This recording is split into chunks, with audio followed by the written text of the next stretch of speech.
It Came from Outer Space was built on creative desperation. The budget couldn't afford to show aliens, so they filmed through fisheye lenses. Mannequins were mixed with real actors to save money. I tell you, I saw this thing. A writer stole Ray Bradbury's 110-page outline and spent his life lying about it. And the film's anti-McCarthy message was so dangerous it had to be hidden inside a monster movie. These are 14 facts about the 1953 classic that invented modern alien cinema and got away with political subversion by wrapping it in bug-eyed monsters. Let's get into it. 1. The Ray Bradbury credit theft. Ray Bradbury was hired to write a short treatment for It Came from Outer Space, maybe 20 or 30 pages outlining the basic story and characters. Bradbury got completely carried away. He produced a massive 110-page document that was essentially a finished movie told in prose form, complete with dialogue, scene descriptions, and detailed character arcs. Universal Studios then hired a second writer, Harry Essex, supposedly to turn it into a script.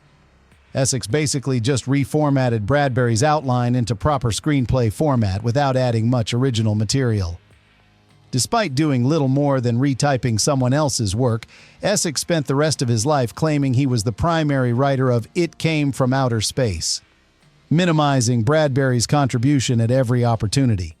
Bradbury was furious about the credit dispute for decades. It became one of Hollywood's most contentious authorship battles. The truth, everything audiences love about the film, the empathy for the aliens, the poetic desert imagery, the anti-violence message, came directly from Bradbury's brain. Essex just formatted it. 2. The rejected Metaluna design.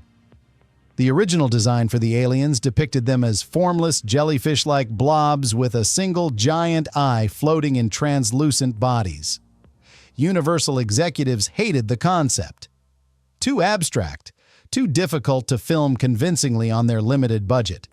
One of the more elaborate, aggressive alien designs created during pre-production was rejected for being too busy and visually cluttered. The studio didn't throw that work away. They recycled the rejected creature design and used it 2 years later as the iconic Metaluna mutant in the 1955 science fiction classic This Island Earth. That grotesque insect-like creature with the exposed brain that terrified a generation of moviegoers was originally supposed to be the peaceful, misunderstood alien from Bradbury's story, a perfect example of how Hollywood recycles everything. A design rejected for one film can become legendary in another context. 3. Spielberg's biggest influence.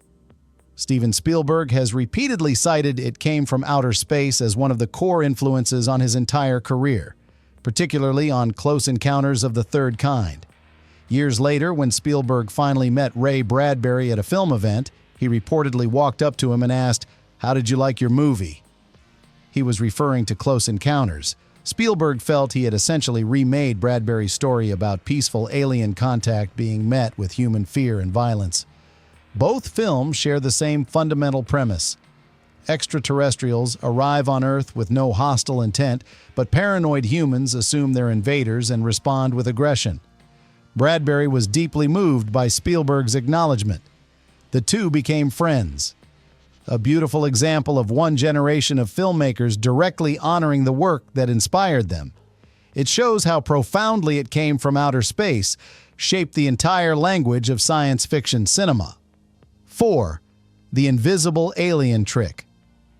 Because the budget for special effects was extremely tight, director Jack Arnold came up with a clever workaround. He filmed many scenes from the aliens' point of view instead of showing the creatures themselves. By using a distorted fisheye lens combined with a bubbling, hazy optical filter that made everything look dreamlike and alien, Arnold made the audience feel the creature's presence without having to build expensive puppets or costumes for the first half of the movie. The technique was remarkably effective. Viewers were terrified by something they couldn't even see. The subjective camera work created a sense of intimacy and menace that traditional monster shots could never achieve. It's a masterclass in how creative limitations can lead to better filmmaking. If Arnold had been given unlimited money to show the aliens constantly, the film would have been less frightening and less innovative. Poverty made this movie smarter. 5. The Theremin Revolution. It Came from Outer Space was one of the first films to use the theremin, a bizarre electronic instrument played by moving your hands near two metal antennas without ever touching anything, to represent extraterrestrial presence. Before 1953, the theremin was primarily used in movies to represent psychological madness, alcoholism, or characters losing their grip on reality. This film single-handedly changed that association. It connected that eerie, wavering, otherworldly sound with UFOs and aliens. For the next 70 years, almost every science fiction film and TV show used theremin-like sounds to signal alien activity. The instrument became inseparable from the genre. It's one of those cultural shifts that happened so completely that people forgot there was ever a time when the theremin meant something different. Bradbury and Arnold accidentally created an audio language that defined how we imagine extraterrestrial contact sounds. 6. The Mannequin Crowd. In the scenes where the aliens temporarily take over the bodies of local townspeople, the actors were directed to move as stiffly and lifelessly as possible, walking with mechanical precision, speaking in monotone voices. But to save money on hiring background actors, the production crew literally mixed real department store mannequins into the crowds, positioning plastic dummies among the human performers. The resulting uncanny valley effect was completely accidental, but it made the alien-controlled humans feel genuinely disturbing and wrong in a way that careful acting alone couldn't achieve. Modern audiences watching carefully can spot which figures in the background are real people and which are literal dolls. The blending creates a subconscious unease that enhances the horror. Another example of budget limitations accidentally creating better art than expensive effects could have produced. 7. The 3D Rockslide Panic. During the initial 1953 theatrical screenings, the 3D rockslide sequence early in the film was so shockingly effective that audience members sitting in the front rows physically ducked, screamed, and covered their heads. They genuinely believed the falling rocks were about to hit them. Some viewers even fell out of their seats trying to avoid the perceived impact. It remains one of the most famous and successful uses of stereoscopic depth in early cinema history. Proof that 3D technology could create genuine physical reactions in audiences when used creatively. The sequence became the standard demonstration for what 3D filmmaking could achieve. Directors studied it for decades, trying to replicate the visceral impact. Modern 3D blockbusters are still trying to recreate the gut-level fear that Jack Arnold achieved with falling rocks in the Arizona desert. 70 years later, they're still chasing 1953. 8. Richard Carlson's real-world ego. While Richard Carlson played the heroic, rational, empathetic scientist John Putnam on screen, behind the scenes he was reportedly a nightmare to work with. Multiple crew members described Carlson as arrogant, condescending, and dismissive of the entire production. He frequently corrected director Jack Arnold's technical and scientific knowledge during filming, undermining Arnold's authority in front of the cast and crew. Carlson also openly expressed contempt for the science fiction genre. He believed he was above acting in a monster movie, that his talents were being wasted on pulp entertainment. The irony, Carlson's most remembered and respected performance is in this exact film. His attempts to be taken seriously as a dramatic actor in other projects have been completely forgotten. His disdain for the material didn't stop him from delivering a career-defining performance. It just made him deeply unpleasant to everyone who had to work with him. 9. The Singing Telephone Wires. One of the most unsettling atmospheric elements in It Came from Outer Space is the strange musical humming of the desert telephone wires that runs throughout the film.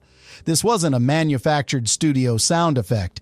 It's a real natural phenomenon called aeolian tones, caused by wind vibrating the metal wires at specific frequencies, creating an eerie harmonic sound. Ray Bradbury insisted on including the singing wires in the film because he felt they made the empty desert feel alive and watchful, as if the landscape itself was monitoring the humans moving through it. The sound creates a constant low-level anxiety that pervades the entire movie. A reminder that the characters are being observed by forces they don't understand.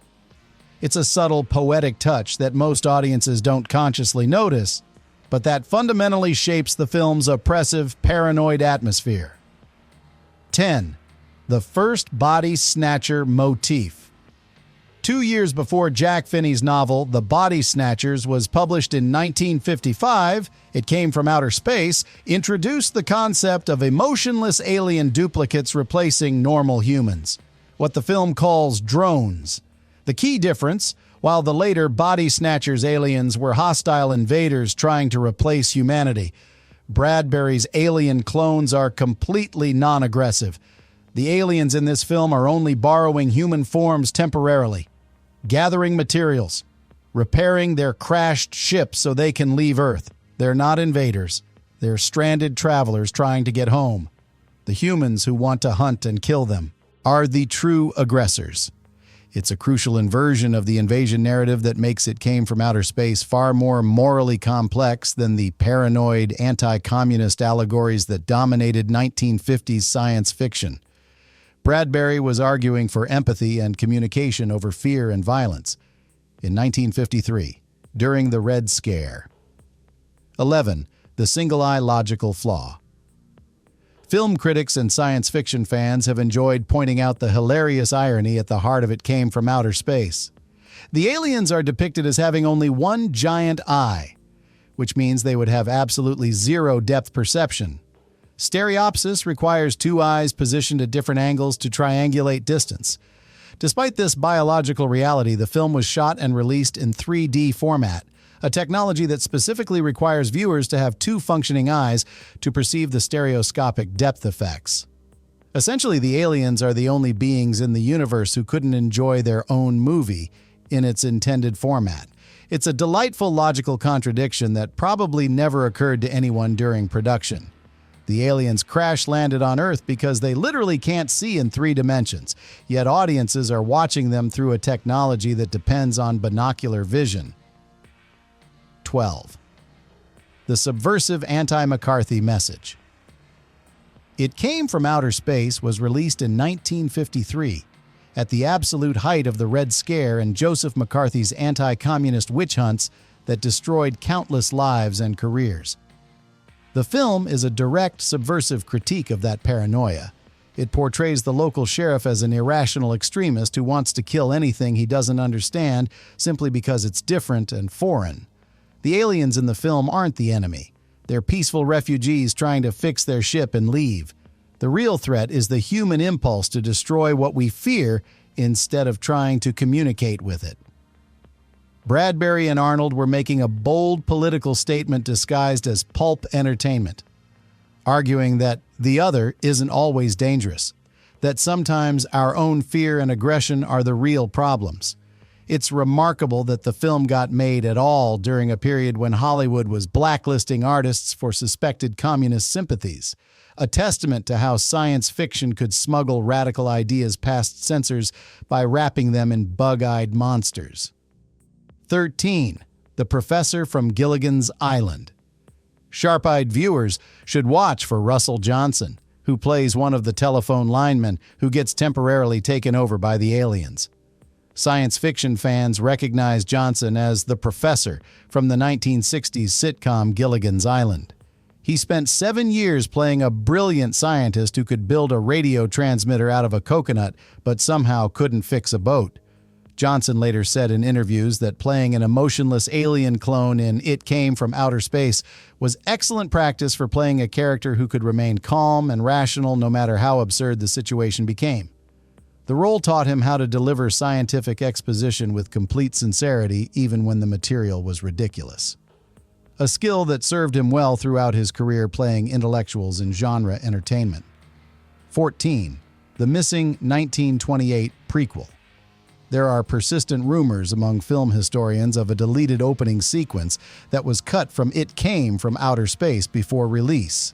This scene allegedly took place in 1928, decades before the main events of the film, and showed the aliens landing on Earth during an earlier visit. The footage supposedly explained that the aliens had been peacefully visiting our planet for years, studying human civilization.